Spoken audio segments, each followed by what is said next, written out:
I think the story of Prince Philip is a completely extraordinary story, and it's very little known. People have been watching Prince Philip, most people, for most of their lives, but they've seen him as a man who always turned up at the right time in the right uniform and walked one step behind the Queen. But that's basically it. And in retrospect, of course, we regard the Queen's reign as a huge success, undoubtedly. But if you do regard the Queen's reign as a success, the joint author of that success is the Duke of Edinburgh. And what people, I think, today forget is quite where he's come from. You know, he was a Greek prince. His grandfather was assassinated. His father, in the year of Prince Philip's birth, was arrested, put on trial, a show trial, and was due to be executed. The family then had to flee the country with the help of the British King, George V. They stayed on the outskirts of Paris. And before Prince Philip was even 10 years of age, the parents had split up. His father then left his mother. He went to the south of France. He was a depressive. He had girlfriends down there. His mother had schizophrenia and bipolar disorder and was locked up at times, put in an asylum. And Prince Philip then began a peripatetic childhood because his sisters, within the space of about 8 months, each of them had married a different German prince of some kind.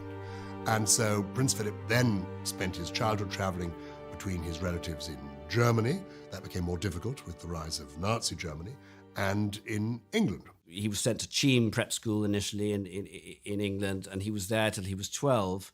And at that point, one of his sisters, Theodora, who was married to the Baden family at Salem, where they ran a school, she asked that Prince Philip go to Salem, which in some ways was a strange decision because it was sort of 8 months after Hitler had seized power in Germany. But anyway, he went to Germany to this boarding school, and he was there for two terms before coming back, and then he was sent up to the north of Scotland, where Kurt Hahn, who had founded Salem but had fled to England after the rise of Hitler, he had started this progressive boarding school, Gordonston, where Prince Philip was one of the first pupils. He had quite a solitary childhood in that he was at boarding school from the age of 8, his family were all overseas, and he was very much left to tough it out on his own. He had the great influence of Kurt Hahn, who was his headmaster at Gordonston, and was a hugely formative influence for him. But, you know, he never had a home of his own. He didn't have much in the way of family, certainly around him. I was shown a visitor's book by his first cousin, Countess Mountbatten, from the 1930s, where he's signed his name in the name column, but in the address column, he's put no fixed abode. And I saw that in more than one book. He was conscious that he had no fixed abode. And so, though he was loyal to his parents, for several years when he was coming up to adolescence, he didn't see his mother. No Christmas card, no birthday card, nothing for several years, and his father had disappeared. He had loving sisters, but perhaps the one he loved most, or certainly one of his sisters, was killed in an aeroplane crash. At a single terrible stroke of fate, one of the oldest of Europe's royal families has been almost completely wiped out. An airliner, carrying the Grand Duke of Hesse, his wife and babies, struck this chimney in a fog while on its way from Brussels to a wedding in London. It crashed through the factory roof and burst into flame. There was not one survivor. Then his uncle, who was really his kind of godfather, the older brother of Lord Mountbatten, Uncle George, he died of cancer in the late 1930s. So his parents had disappeared. His godfather, uncle, died of cancer. His sister had been killed in an aeroplane crash. And yet he just carried on. And he would not complain about this ever. He was brought up very largely by his uncle, Lord Mountbatten, and his family, who were in England. His sisters, who were all 20 plus years older than him, lived in Germany. So he had a very dysfunctional and difficult life. So Lord Mountbatten, Louis Mountbatten, became his father figure, effectively, and he was hugely important in Philip's life. But he wasn't his father. As he said to me, I had a perfectly good father, excellent mother. He has spoken very affectionately about them and about his boyhood. And he was different. Times were very different then. And an upper-class upbringing in the 1930s is not like any kind of upbringing in 2019. His mother was the most remarkable person. I mean, before Prince Philip was born, she had acted like a sort of Florence Nightingale type nurse on the front during the Balkan Wars, where she set up hospitals. During the Second World War, she was one of the few people to stay on, certainly one of the few members of the royal family to stay on in Athens during the German occupation. She sheltered, very much, putting herself in jeopardy. She sheltered a Jewish family in her house. She was later awarded by Israel the award of Righteous Among Nations, which was the same award given to Oskar Schindler. Prince Philip was once asked about his mother having saved Jews from the Nazis during the war, and he replied that it was just something that any decent person would do. And I think that gives a real insight into his values. And, the fact that he just thought this is how people should behave. In my own life, I have always tried to reach across the boundaries of faith and community, to extend a helping hand wherever one might be needed. This was probably ingrained in me at an early age, partly due, I suspect, to my grandmother, Princess Alice of Greece, who had courageously sheltered a Jewish family in her apartment in Athens during the Nazi occupation, and who, incidentally, is buried righteous among the nations in Jerusalem. But she ended her life in Buckingham Palace. She came and lived with the Queen and Prince Philip at Buckingham Palace. A bit eccentric in my view because she dressed as a nun.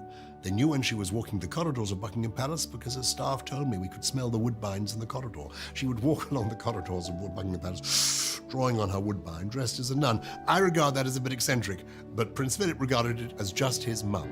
And Princess Anne and Prince Charles have wonderful, affectionate memories of her.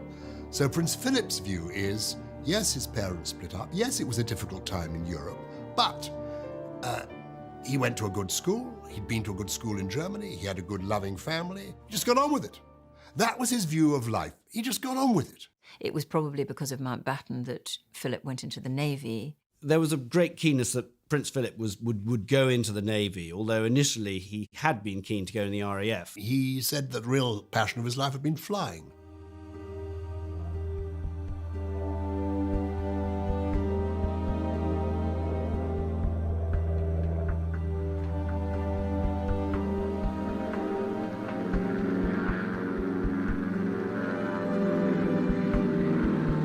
And if you look at the record, I think he spent as much time in the air as you would have done during a professional career in the RAF. He went on flying till he was, well beyond middle age. And he flew every type of aircraft. That was one of his passions. If he had done, it's very likely he would have been killed in the Battle of Britain. But anyway, he joined the Navy. He was a student at Dartmouth Naval College, and he was 18, blonde, beautiful, and asked to look after and entertain Elizabeth and her sister Margaret. The whole history of the Philip-Elizabeth romance is fascinating, of course. One, because it began when they were so young, but also because Philip is very, very well connected. I mean, we talk a lot about his impecunious childhood, the father, a dissolute princeling who squandered the family resources on the gaming tables at Monte Carlo, and the mad mother who ended up as a nun. But Philip was very high-born, well-born, in many ways better credentials, if you like, than his wife. They met on a handful of occasions during childhood because they were both sort of distant cousins in the wider sort of European royal family circle. Their most significant sort of early meeting took place in 1939 when Prince Philip was a cadet at Dartmouth, a naval cadet at Dartmouth. And the royal family was sent on a visit. And so there was King George VI, the Queen, and his two daughters, the elder of whom was Princess Elizabeth. As the royal yacht Victoria and Albert glides into the mouth of the River Dart, memories must be revived for His Majesty. For the King himself was a cadet at the Royal Naval College in the years before the Great War. Later in the afternoon, each member of the royal family plants a tree in commemoration of this visit. The King a purple beech, the Queen a golden beech, and Princess Elizabeth a white beam. There was an outbreak of mumps at the college at the time, so the two princesses were kept apart and were sent to the captain's house, where they were to be entertained by one of the cadets. And it was Louis Mountbatten, Dickie Mountbatten, who's Prince Philip's uncle, who spotted an opportunity here. And he was the King's ADC, and he also engineered it that his nephew would be the one who would entertain the princesses, look after them, and so on. And they had a lovely time with him. And I think that Elizabeth at that point, actually, even as a 13-year-old, fell hugely for this very good-looking older boy. Of his age group, he was certainly one of the best regarded young officers in the Navy. He was brave, quick thinking.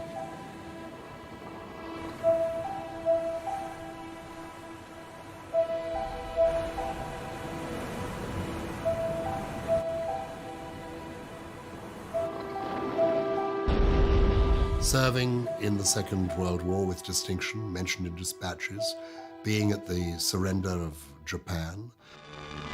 Hesitant and nervous, Shigemitsu signs the obituary to 2,605 years of an unbroken dynasty, during which no foreign troops had occupied Japanese soil. He was decorated during the war. He was a hero. He had a good war, there's no doubt about it. He was mentioned in dispatches, he was brave, he fought with distinction in the Royal Navy, and he is, of course, part of a dwindling generation. And all of that, I think, has very largely been forgotten.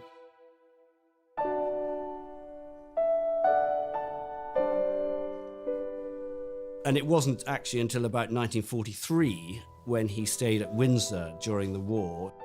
It was one Christmas where he had basically nowhere else to go other than to his cousins, the British royal family at Windsor.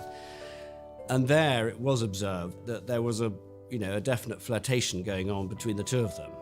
And she maintained the friendship throughout her teens, and her parents were not wholly pleased with it, particularly when she eventually announced that she was in love with him, because he was a bit of a wayward prince, and he had a lot of German connections, and after the war that was highly undesirable. But Elizabeth was absolutely adamant that she loved him. There was more to it than the passion that drew them together. I mean, Philip was a product of his age in many respects. I think it's a lot about going through a war, and I think that shaped his personality and his ability to cope with anything, pretty much. I mean, if you've been at sea at war, my guess is, as someone who's never been at war, is that you can pretty much cope with anything. And I think it was that part of his character that appealed hugely to Princess Elizabeth.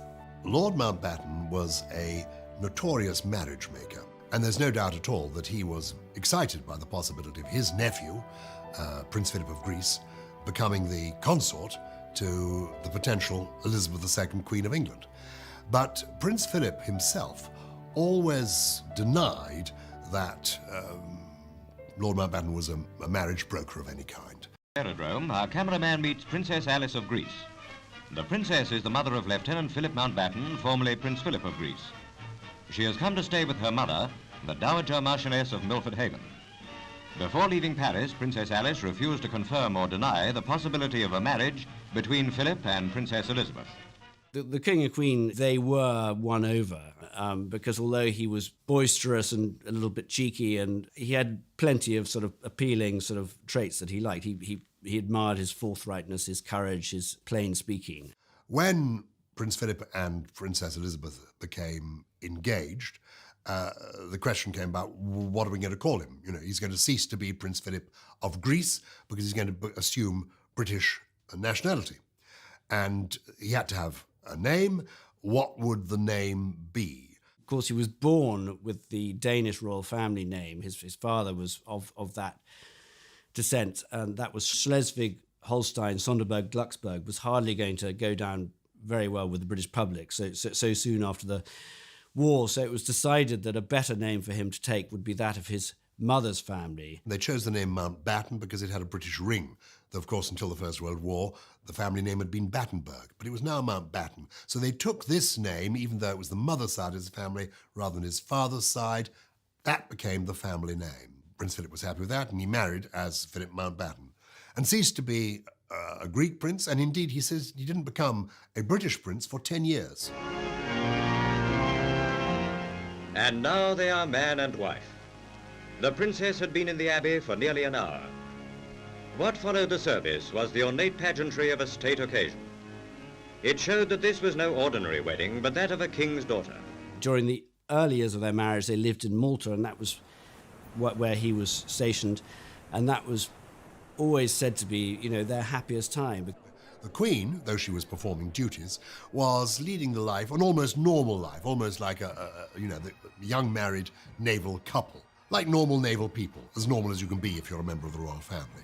They had their first family, Prince Charles and Princess Anne, before the Queen became Queen, in the end of the 1940s, beginning of the 1950s, when Prince Philip was enjoying a very successful career in the Royal Navy and moving rapidly up to become a senior figure in the Royal Navy. Several people said that had he stayed in the Navy, he would have almost certainly become First Sea Lord.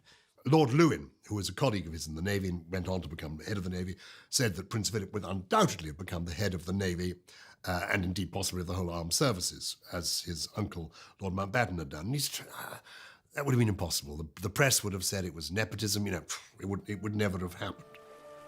They would have expected a good 20 years or so of relatively free and unobserved life, and they had a lovely time. And then suddenly the king got ill. Prince Philip had to give up his naval career, which was, I think he said later, one of the most wretched things he had to do. And then the king died, and Prince Philip was essentially then in a kind of prison, I think he saw himself. The moment the Queen was told of her father's death, Prince Philip was there. He was the one who delivered the news to her. And from then on, he took her under his wing, if you like. He was the person who supported her through that terribly difficult time. Everything changed, and his world did change. He had a naval career that he had to put on hold. He had now no set role. What was his part? What part did he have to play? And I think it took him a while to evolve the role. Those were, I think, trying times for him. Here is a man who had a career ahead of him at which he excelled, which he loved. As a naval officer, he could have gone a long, long way, but he gave it up because she became queen and he needed to be her consort, to walk 2 paces behind her. And it's not an easy job being number 2, always being a couple of yards behind, being called Your Royal Highness when your wife is Your Majesty. Can't be easy.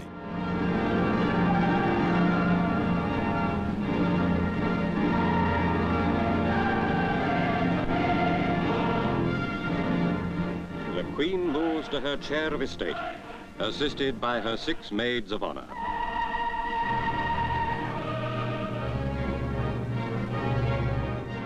And there had been an expectation, I think, from Prince Philip, certainly from members of his family, the Mountbatten side of his family, that the house would take the name of the father. As in the case of Queen Victoria, the house became the House of Saxe-Coburg, as in Prince Albert's family name. But that wasn't the case this time round. The idea was to stick with the name the House of Windsor. His uncle, Louis Mountbatten, had sort of tried to declare that the House of Mountbatten now reigns, and this was quickly stamped upon. Prince Philip hadn't been keen on Mountbatten either, but wanted at least some recognition of his Edinburgh name, his newly acquired sort of Dukedom of Edinburgh, to be somehow attached to the royal family name, but that was rejected as well. So the royal family stayed as it was, and Prince Philip felt utterly sort of pushed to one side, really. And he said, what am I? No more than a bloody amoeba. So I think life was difficult for him at times, and I think he felt that the establishment were against him a lot of that time. It was understandable that people felt it should stay as the House of Windsor. The Second World War had only ended 7 years before. Winston Churchill was the Queen's first Prime Minister. He'd been a friend of her father's. He was her senior advisor. He wasn't even allowed to call his children by his own name. He wanted his children to be called Mountbatten for obvious reasons, and he was told no, that couldn't happen. And I think that did create tension within the household, and it was a difficult time for him. There's no denying it. In fact, he admitted as much. I said to him, you know, when the Queen became Queen, he said, everything changed. I said, but there were people telling you what to do. He said, no, there were people telling me what not to do. For the Queen, her role was clear. And by every account, the Queen was remarkably assured. Age 25, 26, she suddenly found herself as a sovereign, but she stepped into the role as to the manner born, which she was. And where was Prince Philip? What was he to do? Well, he said, nobody told me. They just said, keep out. And he had quite a frustrating time, I think, evolving a role for himself. So those early years, I think, were difficult years. One of the crucial things he did, she came to the throne, you know, very young, very shy, very ill at ease in public. And he was incredibly good and a useful foil for her when out on walkabout. If he saw her in some sort of, you know, sticky conversation, he would saunter up and make some sort of quip that would quickly lighten the mood and allow things to sort of progress. As he said to me, you know, I've spent my life going down lines, shaking hands with people, and I've made it my policy to try and get at least one person in that line to laugh, because you arrive, they're all standing there in a row, they're feeling awkward, you want to relax people. So how do you do it? You say hello and you make a little joke. He's always accused of making these terrible gaffes. He even coined a word for it. It's Dontopodology, which was the art of putting his foot into his mouth. And then sister, Melody Wyatt, and our staff nurse, Roxanne Moses. Where'd you come from, Rosie? Philippines. Philippines, I say half empty. You're all here. He has come out with some corkers over the years. On a royal tour of Australia, the Duke asked Aborigines if they still threw spears at one another. And he may have this image of being bluff and, you know, tough and politically incorrect and gaff-prone, but that's what he's like at all. He's actually a sensitive person. He's sensitive to other people. And he said to me once, I can't face it if I'm going on a foreign tour and I see they're going to be at the British press there. My heart sinks because I know all they're waiting for. It's a 5-day trip. All they are waiting for is the so-called gaff. As one of the dreaded press hacks that wrote about and has written about Philip over many years and often wrote about his so-called gaffes, I do feel a tinge of sort of regret about some of them, because clearly they weren't gaffes. They were amusing, they were wry asides that were beaten up in the journalistic parlance to make a good story, to make a headline. And I imagine you weren't even born then anyway, so I don't know what we know about it. People do find the gaffes amusing. I think the majority of people find somebody who's in the public eye saying what they really think quite refreshing and can connect with that. Anyway, it gives me great pleasure to declare this place, well, closed, actually.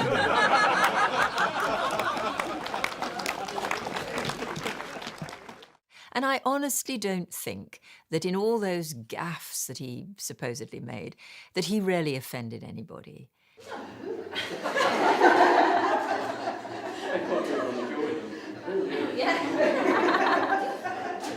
That a lot of these so-called gaffes were deliberate, that they were icebreakers by Prince Philip to try and change the dynamic of a situation. Most people that the royals meet, and particularly the Queen and Philip, are incredibly nervous. They're a bundle of nerves, they can't speak, they don't know what to say, they get their P's and Q's all muddled up. And Philip's job, part of his job, has been to put them and the Queen at their ease. And one way he's found of doing it is humour. And it might be a wry aside, it might be a funny face, but it has worked over the years. Unfortunately, the side effect of all this has been that the press has sort of focused a lot on these gaffes and blown them up to the extent where Philip became extremely self-conscious about them, anxious about being seen as a fool or embarrassing people. And it sort of changed the way he became in public, which was in many ways a great shame. People who work with him or who've worked with him have always said that it's very much done to break the ice, make people feel at their ease. He's not out there to offend anyone, and if he does so inadvertently, I think he's always very apologetic. I think over the years, Prince Philip has been very badly misrepresented by the press. He has always spoken his mind. I mean, you know, there's a good Prince Philip and there's a bad Prince Philip. The good one is the man who has worked his socks off to make life better for an awful lot of people, you know, for young people, for wildlife, for conservation, for all of that. But there's also another Prince Philip who can be a bully, who can reduce grown men to tears, who is intolerant and bad-tempered and throws things. I think has often jousted with the media. He tires of us very quickly. And I'm not just talking about the newspapers here. It equally applies to television and broadcasters. I mean, he can be famously short-fused with interviewers, as we know. I think it's fair to say that Prince Philip has a bit of a short fuse and is sometimes impatient. And that says a lot about his character. He's just keen to get things done. There was an occasion a couple of years ago where he was at the RAF Club celebrating some sort of Battle of Britain memorial.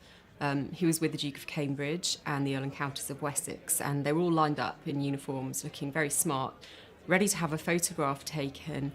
And as the photographer, you know, put everyone in their positions, the Duke seemed to say on camera and heard to say, just take the picture. Well, I think his sensitivity is occasionally apparent. I mean, he reacts to things, he gets annoyed, but perhaps the public and the press are looking on, just sort of sees this as a sort of sign of irritation or anger or rudeness. But I think he is a sensitive man. But at the same time, he has these deep reserves of courage and sort of get on with it resilience that has seen him through and allowed him to just carry on. I mean, he's into his 90s. He working, you know, a full week really. It's quite remarkable, really. He's been doing that for well over 60 years. I don't think there's any doubt that the British people are aware of the vital role he's played in the last 60 years, which is a great benefit to Britain as a whole.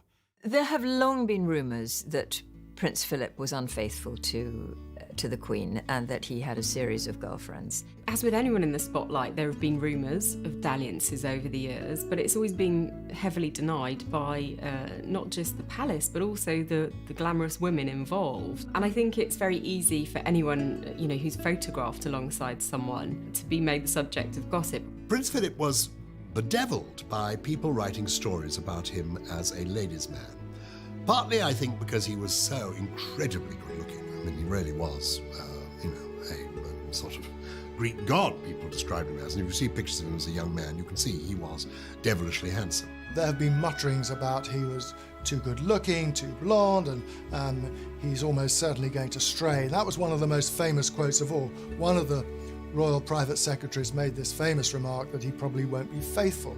He was in a straitjacket once he was married to the Queen. Life was, I think, probably pretty intolerable for him at times. The first of these stories concerned a lovely lady called Pat Kirkwood, who I got to know. She was a principal boy in pantomime, and she was a great review artist, famously had the most beautiful legs in the world. And I think in all, Prince Philip met her on perhaps 4 or 5 occasions in his entire life. But the first or second occasion, they went to a show, or he went to see her in her dressing room with an equerry and a friend, and they ended up going for supper to a club, and he danced with her. And this was seen. So immediately, oh my goodness, he's dancing with this beautiful girl. There had to be something more to it. They did meet at another royal gala. She was in the line, they shook hands. Oh, what's going on here now? And these stories continued, and they infuriated Prince Philip. I know that. There's always been talk, was Prince Philip having affairs or whatever? I mean, I think one doesn't know. I think there are huge amount of sort of speculation over friendships, which were nothing more than that. John Major's wife, Norma, when, of course, if you are the Prime Minister's wife and it's a male Prime Minister, you find yourself sitting next to the Duke of Edinburgh because the Prime Minister sits next to the Queen. So she said, he is the most delightful companion, so amusing. But why that should then be, if you're being, as it were, charming, people assume you're being flirtatious, and then they assume there's something more to it. It is very, very annoying. One thing is sure, he's never wavered in his support for the Queen, and there was never any question of the marriage not going all the way. Philip himself has professed his innocence for years and years and years. His argument has always been that he has never been alone. You know, since 1947, he's had a detective with him throughout his life. If he'd been up to something, in 70 years, somebody would have produced some evidence somewhere. They haven't. He didn't. End of story. Early years of marriage have set the seal on the happiness of the princess and her husband. The blessing of children has come not only to enrich their lives, but also to establish securely the line of succession. Prince Charles, the eldest, the firstborn, and Philip had a difficult relationship. There's no doubt about it. Philip expected things of Charles. With Princess Anne, of course, it was an entirely different and much more affectionate relationship. People have got the picture that maybe the Queen and Prince Philip were somehow uncaring parents and unloving. From everybody I've spoken to, and that's a lot of people who knew them at the time, in the late 40s and early 50s, they were modern parents for the age, hands-on. And yes, Princess Anne and Prince Charles went away to boarding school, but that's the way it was done. There was not considered anything cruel or odd or heartless about it. That's the way it was. The truth is that Prince Philip thought he was doing the right thing, sending his children, his son, to Gordonstoun. He'd been very happy there, thought it was a great school. On arrival, the Duke and his son were received by the chairman of the governors, the kilted Captain Ian Tennant. Next, the headmaster, Mr. Robert Chew, with whom was the warden, Mr. Henry Brereton. 30 years ago, Prince Philip was a boy at Gordonstoun, the main reason why the Queen and he are sending Prince Charles here. But I think my efforts to reach across the boundaries of faith and community may also have been partly due to the fact that the school I went to in the 1960s in Scotland was founded by a remarkable Jewish emigre from Germany, Dr. Kurt Hahn. And I well recall being taught at school by several Jewish refugees who had fled from Germany with Dr. Hahn in the 1930s. I have forgotten neither their wisdom nor their dignity. Prince Charles didn't like it and decided to send his children to Eton. Princess Anne wishes she'd gone to Gordonstoun and sent her children to Gordonstoun. Different children work better or less well in certain schools. They then had a kind of second family. Queen Elizabeth and Prince Philip proudly introduced Prince Andrew. Two more children came along, Prince Andrew and Prince Edward. And, of course, the older two children are the more senior ones. They're more in the public eye. Prince Andrew and Prince Edward have had a difficult press. I understand my family's view of photographers. And I'm sure you understand my family's view of photographers and the fact that we don't all like having our photographs taken. There's nothing I can say or do to change that. But in their parents' eyes, they like, admire, and love their children completely. There was a lot. It is infuriating to them. I know this because I've heard Prince Philip expressing it. The way the whole thing is portrayed, they've turned us into a soap opera. Prince Philip, adamant, we are not celebrities. That's not, we are a family. And in a family, sometimes things go well, sometimes things go badly. Sometimes marriages go wrong. That's the way the world is. And of course, for them to have 3 of your children end up, with marriages that have failed is distressing as well as disappointing. But that's the way it is. To have a son like Prince Edward going into the Royal Marines and deciding it wasn't for him. And that, one imagines, must have been a sense of great disappointment for Prince Philip. I mean, as a soldier himself, and as the Captain General, the honorary man in charge of the Royal Marines, it almost embarrassing for him that his own son couldn't cut it. But that, not a bit of it. I mean, Edward had nothing but his father's sympathy and understanding. And I thought that told us an awful lot about Philip the father. And he wasn't this domineering, tyrannical figure that he's often portrayed in the media as being. He's a sensitive man in many respects. I think Prince Philip has steered the Queen and the royal family through some incredibly tough experiences. The fire at Windsor Castle, for example, he oversaw a lot of the renovations, he chaired the committee. He's obviously very practical and a realist, and so he looks at how he can help or how things can be changed. The Duke of Edinburgh reads all the time, always got a book or more on the go. Usually factual books, non-fiction, history, that sort of thing, practical books. He's not an academic, if you like, but he is very interested by the power of words and ideas. He's the only member of the royal family with a library at Buckingham Palace. So practical, so pragmatic. You know, he used to make jewellery for the Queen. Want a wedding anniversary present? I'll make it for you. When the Prince of Wales's marriage to Princess Diana came under strain, he intervened, as we know. He wrote to her. I've seen the letters that Philip wrote to Diana, and I've seen her replies. The letters are illuminating. They are, they're unflinching, I'll say that about them, but they're thoughtful, they're provocative, they're intelligent, they're wry, they're very well written, and they're affectionate. And yet Philip took it upon himself to try and act as mediator between Charles, Diana, and the royal family. And I think he did a pretty good job. He certainly put Diana, if not at her ease exactly. There's no question she misjudged him. She had a view of her father-in-law which was changed because of the gentleness of the correspondence between them. And I think they were very useful in defusing a very explosive situation at the time. Diana certainly felt that the whole of Charles's family were against her. But she did recognise that he had extended a hand of friendship. Prince Philip came in for a lot of criticism, as did the Queen, after the death of Diana, Princess of Wales, by members of the public who felt that the royal family weren't being demonstrative enough. And what I've always felt, and what they've expressed themselves, is that they very much wanted to protect the two princes. That was their absolute priority as grandparents. And while Harry later said that, perhaps walking behind his mother's coffin was not the right thing for them to have done, at the time, the Duke of Edinburgh suggested he would walk with the boys. If you walk, I will walk with you. And made that decision to walk with the boys that day because he would see it as an opportunity to bring people together, which is exactly what it did do. But it could be a moment of history that's decided by a man who, in theory, is not the head of the royal family, but his influence has been amazing. He cultivated passions, he had enthusiasms in life beyond himself, and he followed them through. What he was interested in, he was really interested in. When he got into carriage driving, he became the expert. He wrote the book. He invented the rules. He followed everything through. He was absolutely a details man.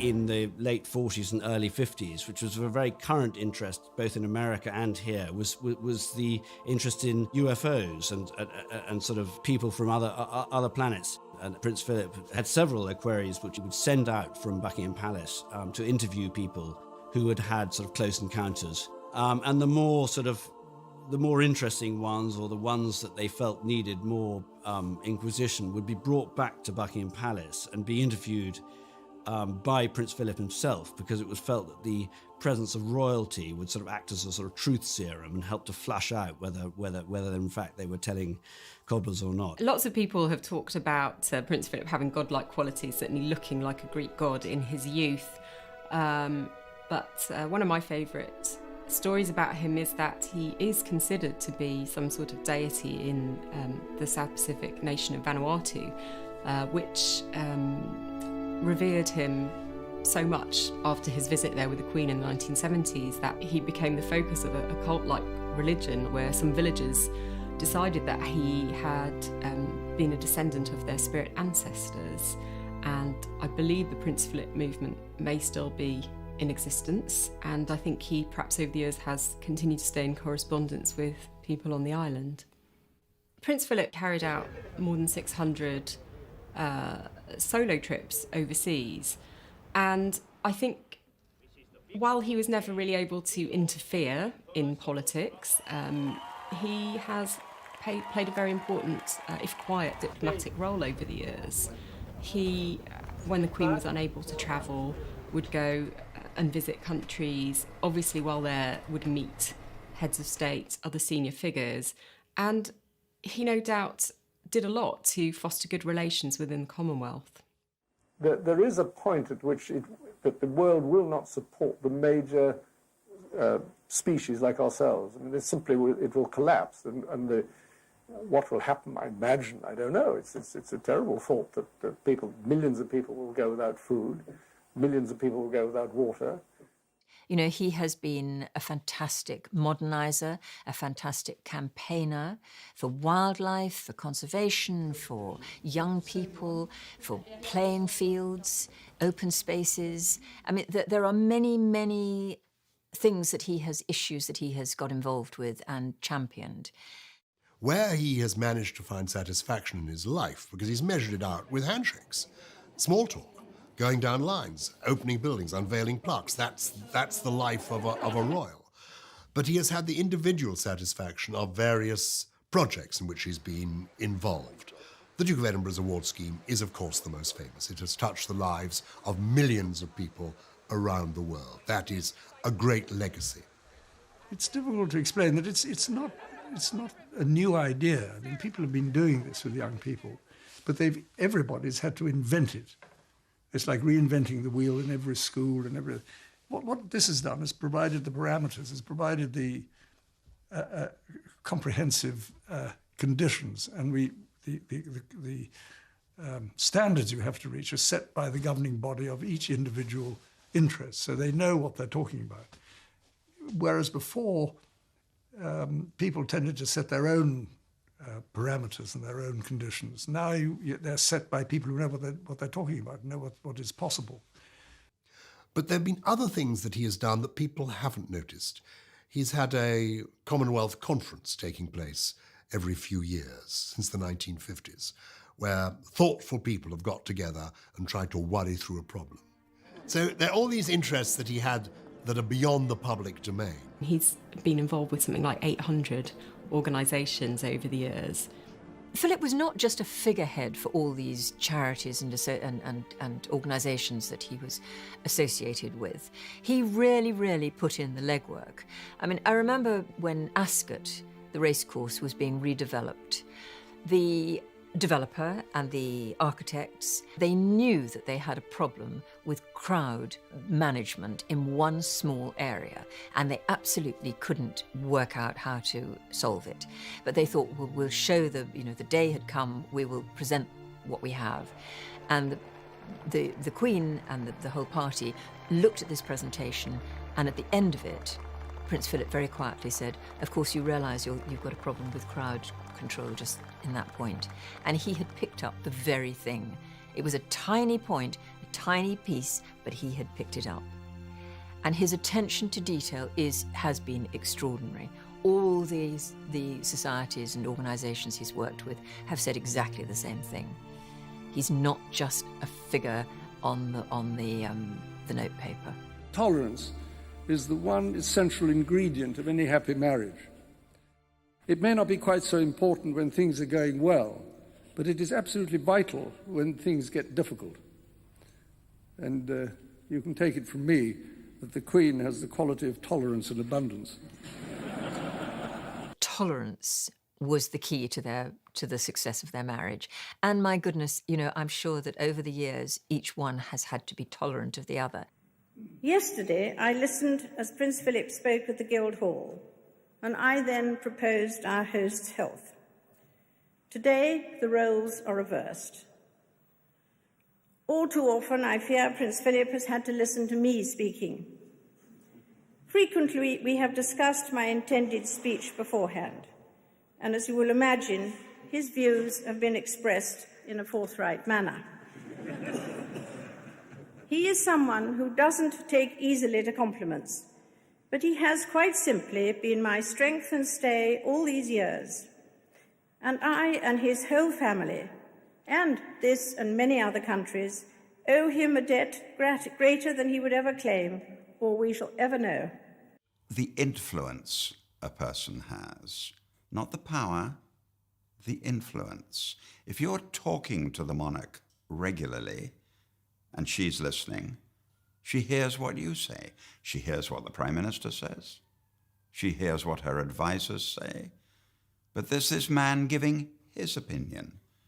So he's been an immense influence on her life. The Duke of Edinburgh has been by nature very self-effacing, but also as a consort, he has never sought to be in the limelight or to be the main attraction, if you like. He very much understands that people want to see the Queen, and he's always there to support them in that. I mean, that's how he saw his task from day one. And that's what he wrote famously to King George VI when he said he would honour and obey and cherish was the word he used, Lilibet, but mainly that he would support her. And that's his job. He wrote the job description himself. Whether it's, lifting small children over the barriers, which he was still doing at the age of 94 on the Queen's 90th birthday in Windsor, he has very much ensured that his wife is the main focus, and everything he has done has been in support of her. So when you have him, for example, joking that he's the world's most experienced plaque unveiler, it's a real sort of insight into how he views himself. He doesn't want any fuss, he doesn't want any attention, he just wants to get on with things quietly. I've seen the world's most experienced plaque unveiler.